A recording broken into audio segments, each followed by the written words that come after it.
Hello friends, कशा आहात सगळे. मी प्रतीक्षा पुन्हा एकदा तुमचं सर्वांचं अगदी मनापासून आपल्या यूट्यूब चॅनलवर स्वागत करते. तर उद्या आहे वटपौर्णिमा आणि वटपौर्णिमासाठी काही सामान घ्यायचं होतं, खूप सारी तयारी करायची होती. तर मग म्हणलं बाहेर जाऊया आणि मग लगेचच डीमार्टला पण जाऊन येऊया. काही खरेदी वगैरे करायची होती, किराणा वगैरे भरायचा होता, त्यासाठी डीमार्टला पण जायचं होतं. तर आता दुपारचे वाजलेले 3 आणि अजून अर्ध्या तासामध्ये निघणार आहे आम्ही. तर म्हटलं आता पाऊस वगैरे काही येऊ नये, कारण बाईकवर जाणार आणि खूप जास्त ट्रॅफिक जाम होते ह्या टाईमला. नंतर 6च्या समोर तर खूप जास्त ट्रॅफिक होतं, त्यामुळं मग थोडं लवकर निघायचं होतं, फक्त पाऊस वगैरे काही येऊ नये. तर म्हटलं तुमच्यासोबतसुद्धा शेअर करूया. तर व्हिडिओ शेवटपर्यंत बघा आणि व्हिडिओ कसे वाटताय मला कमेंट करून सांगा.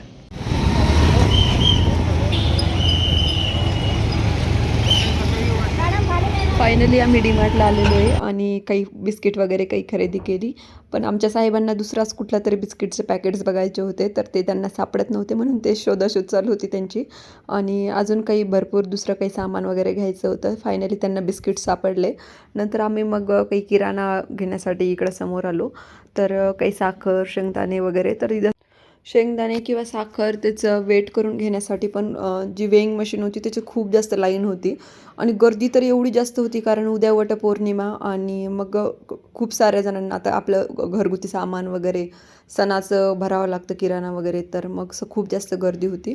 तर तेच चालू होतं इकडं, साखर किंवा शेंगदाणेचं वेट करून घेणं. आणि मग बाकी काही अजून सामान घ्यायचं होतं. अजून रवा वगैरे पण घ्यायचं होतं. मी एक रव्याचं पॅकेट घेतलं, पण त्याच्यावरती पण रवा लागलेला होता. तर म्हणजे सम्राटचंच घेते मी दरवेळेस, पण ना वरतून पण असं दिसत होतं ते लागलेलं. तर मला असं वाटत होतं की ते फुटलेलंच आहे का काय पॅकेट, कारण एखाद्या वेळेस फुटलेलं पण येऊ शकतं.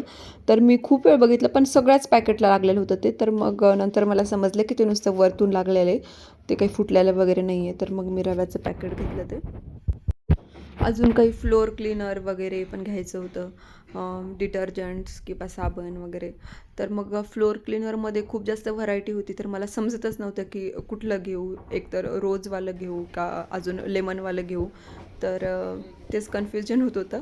पण नंतर म्हटलं मग रोजवालं घेऊया. काही ते फिनाईलसारखे पण होते त्याच्या सेंटचे, पण मग रोजवालं घेतलं मी. अजून काही जे आपलं घरगुती सोप्स वगैरे. पण मग सगळं काही किराणा, कितीही गर्दी असो आणि कितीही घाई असो, पण मग जे काही कुर्ती किंवा ड्रेस वगैरे असतात किंवा टॉप असतात त्याच्या सेक्शनकडं जर गेलं नाही तर मग डीमार्टला आलं असं वाटतच नाही. तर त्यामुळे म्हणलं आपण एकदा नुसतं बघून घेऊया, कारण घरी जायला उशीर होत होता आणि बाहेर थोडं पावसाचं वातावरणसुद्धा होतं. पण तरीसुद्धा हा मोह एकदा म्हणजे डीमार्टमध्ये गेल्यावर आवरला जातच नाही. पण मग खास असं मला काही एवढं आवडलं नाही. ड्रेसेस वगैरे होते, पण सो होते, एवढे काही मला खूप अशा घेण्यासारखे असे वाटले नाही. आणि घाई होती जास्त, म्हणून मग म्हटलं जास्त टाईमपास करण्यात काही अर्थच नाही आहे. तर मग मी नुसतं वरतून वरतून बघून घेतलं एकदा. आणि सगळे ड्रेस, जे काही कुर्ती वगैरे होते किंवा मग काही टॉप होते, तर मग ते पण बघितले. पण मला एवढं असं काही आवडलं नाही. म्हटलं नेक्स्ट टाईम आल्याच्या नंतर मग आपण बघूया, कारण आता लेट पण होत होतं आणि अजून भरपूर सामान घ्यायचं होतं. कारण बाहेर डीमार्टच्या बाहेरसुद्धा गेल्याच्या नंतर जे काही नागिनीचे पानं किंवा फुलं वगैरे जे पूजासाठी लागतात, तर ते सामान बघायचं होतं अजून.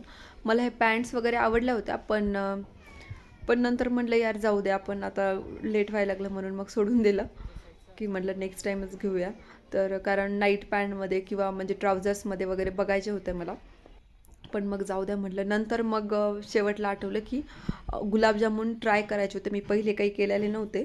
तर म्हणलं एक घेऊया आपण पॅकेट. तर मग गुलाबजामुनचं एक पॅकेट घेतला. म्हणलं जमतीलच आता, ते मिक्स असतात, रेडी मिक्स असतात, ज्याच्यामध्ये फक्त म्हणजे 1-2 स्टेपमध्ये होऊन जातं. तर गुलाबजामुनचं पॅकेट घेतलं आणि लास्टला लक्षात आलं की ड्रायफ्रूट्स राहिले आणि ते याच्यामध्ये गेलेले होते, म्हणजे बिलिंग काउंटरला गेलेले होते. तिथेसुद्धा खूप जास्त गर्दी होती ना, म्हणून मग लाईन लागलेली होती खूप जास्त.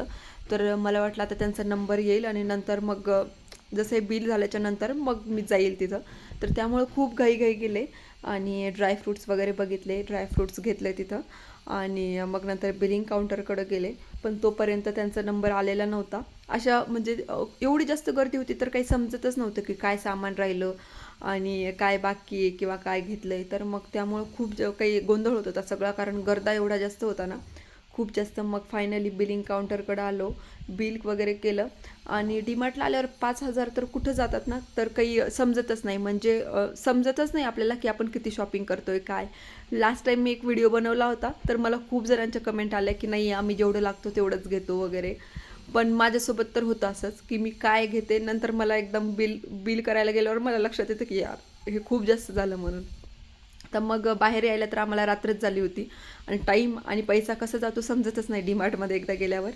तर मग बाहेर आल्यानंतर एकदम अंधार पडलेला होता. अजून भरपूर सामान घ्यायचं होतं पूजासाठी, पण मग ते बाहेरच बसलेले होते सगळे. तर एका लाईनमध्येच होते सगळं जे काही पूजाचं वगैरे सामान असतं, काही गजरे म्हणा किंवा फुलं किंवा आंबेसुद्धा, कारण रसाचा नैवेद्य वगैरे करावा लागतो. तर आंबे घेतले, परत गजरा, फुलं आणि ते पीस असतं ओटी भरण्यासाठी, ओटीचं सामान वगैरे. तर ह्या सगळ्या गोष्टी घेतल्या आम्ही आणि मग कॅनॉटला गेलो, कारण आम्हाला इकडंच इतका उशीर झालेला होता. घरी जाऊन स्वयंपाक करणं वगैरे काही शक्य नव्हतं. म्हणून मग आम्ही म्हणलं कॅनॉटमधूनच आपण काहीतरी घेऊन जाऊया. आणि थोडं पावसाचं वातावरण झालेलं होतं, त्यामुळे मग म्हटलं पार्सल घेऊन जाऊया आपण, इथं टाईम लागेल खूप बनवायला खायला वगैरे. म्हणून मग आम्ही काही पिझ्झा वगैरे घेऊन गेलो, अजून काही दाल खिचडी वगैरे, यांना दोघांच्या पण जे जे काही फेवरेट आहे तर ते पार्सल घेतलं आणि मग घराकडे निघालो. तरीसुद्धा आम्हाला जाताना थोडी थोडी बुरबुर लागली होती. आणि मग फायनली आम्ही घरी पोहोचलो आणि मस्त असं जे काही पार्सल आणलेलं आहे तर ते ना असं व्यवस्थित जेवण केलं. खूप छान, खूप टेस्टी होतं.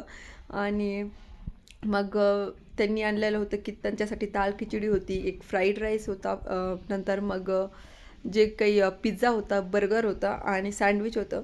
तर मग मस्तपैकी जेवण केलं. तर असं गेला आजचा दिवस. व्हिडिओ आवडत असतील तर चॅनलला लाईक, शेअर आणि सबस्क्राईब करा. Thanks for watching.